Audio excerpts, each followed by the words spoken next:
So here we have the Jake's Fabworks Sprinter van oil cooler kit install. We come starting out of the bottom of our sandwich plate, comes back down into this one-way valve, and the one-way valve feeds into the bottom of the cooler. We plumb these into the bottom of the cooler and out at the top to keep all the air out. Everything's all happy. Then we come back out of the top of the cooler into the top of our sandwich block. Top to top, bottom to bottom, pretty straightforward. As we start getting into the van, this air filter housing, it makes life easier to take that out. Pop off the hose clamp at the top at the left. There's two electrical connectors to pop off. You can pop the plastic clip and slide the little jump starter block out of it and pop the plastic tube off the end of it. Uh, Here's the body clips to remove the bumper. 1, 2, 3, and 4 on the sides, and there's 2 more underneath it. It all comes off pretty straightforward. It's kind of gently pry to get in there. You'll see the fog lights in there, the fog light plug. You'll want to disconnect that as well as the fog light on this side. The parking sensor plug can get disconnected and the whole bumper should come off pretty nice at that point. Little pinch clamps on the sides. Clips come off not too bad.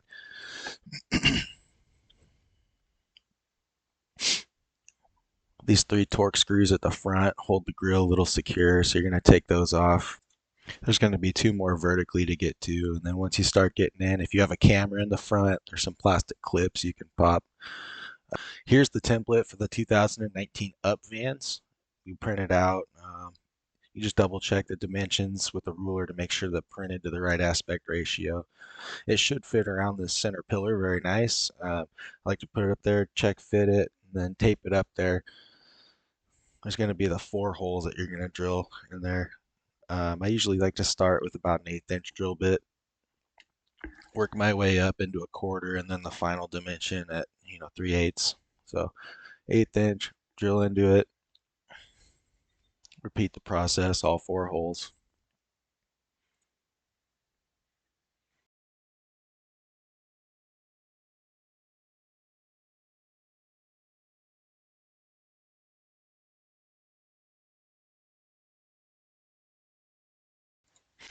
I pull the template out because there's no need to eat through all the rest of the cardboard. Step up to a 1/4 inch drill bit here.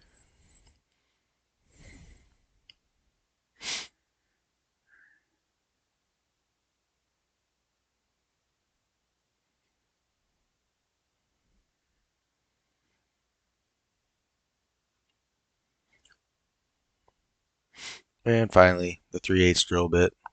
Open up the holes. Careful not to punch up into the next piece of plastic up above or let the drill rock into the radiator. You don't want to damage your fins. I use a little burr tool that I have, like a plumbing tool, to open up, get the burrs out of there.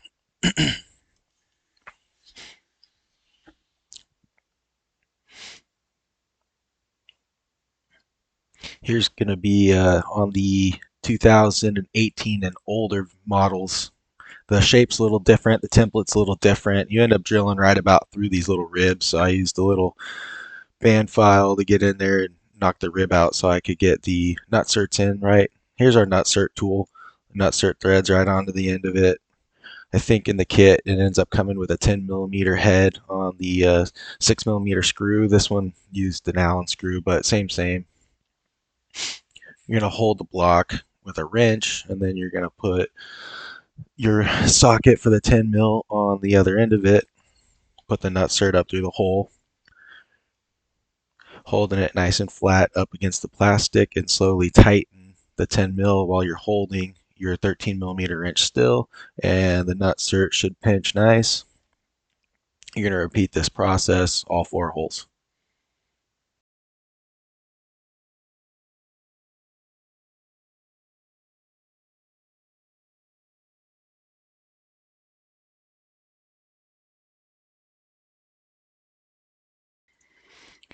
Here I am installing the rubber isolators. You're going to kind of want to mock all these things up a little loose. You can go ahead and tighten the rubber isolators into the van, but once you start putting the cooler bracket and cooler in there, keep it all kind of loose so it all tightens up nice and straight together.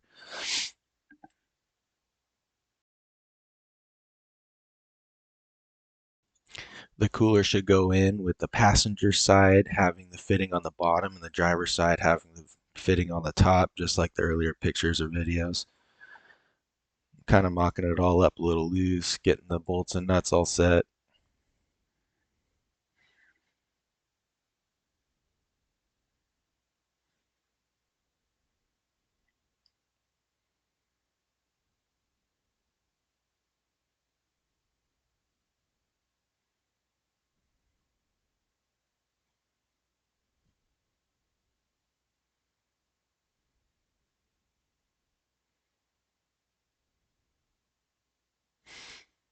Tighten them all kind of evenly together. Be careful not to stretch the rubber isolators.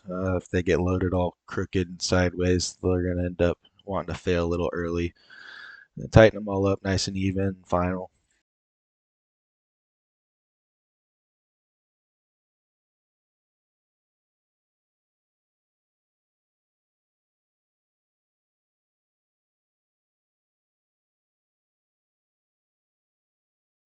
So I've already removed the oil filter from the oil filter housing. You're going to see this L bracket on top with two bolts. You're going to take both of those off. If you have a power steering reservoir, there's going to be a third one over on the side. And then you'll see these three Torx head screws. I like to put a rag over the pulleys to keep the belt nice and dry, because when you pull this off, you will be getting oil everywhere.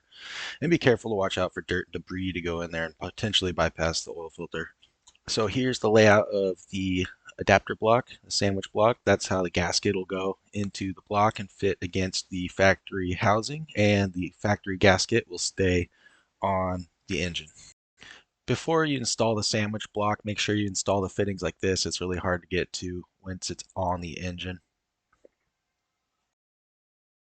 Here is the push lock hose. You're going to want to put the pinch clamp on before you install the fitting, but as you can see, I can install the fittings by hand. Sometimes it helps to put a little lube, but you're going to want to make sure you push it all the way up against that rubber little top pat.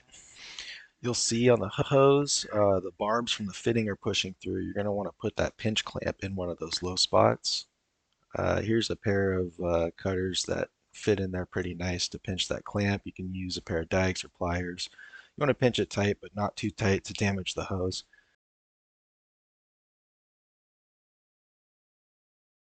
So I already have the 60-degree fitting installed and mocked up onto the top of the sandwich block, and the hose routed over here underneath the headlight. You'll see we need to notch this plastic piece similar to this line I have put in it. That's where the hose is going to go through. You're going to want to route them kind of relaxed, but away from anything that's going to hurt them or damage them, and you'll mark the length. Once you get your lengths all marked, there's a couple different ways you can route them, just as you see fit. You'll take your cutters, you'll cut the hose up to the length you want, and then install and repeat the process on all the hoses with the clamps. So this is a one-way valve to keep oil from draining back into the engine. It's very important how it gets placed. It needs to get placed in this orientation with hinge, the word hinge on top, in that direction. Here's the relocation bracket that moves the oil filter housing further away with the sandwich block, as well as relocating that one bolt hole in the power steering reservoir. It's kind of hard to show it all on video, but you'll see over here, the other side, we use the bolt that clamps the fuel line in, and you can see a little bit of blue tape on the head of the other bolt that'll replace the original location for the power steering reservoir. Once it's all installed and you've confirmed that you have oil pressure and no leaks, you've now installed your Jake's Fabworks engine oil cooler kit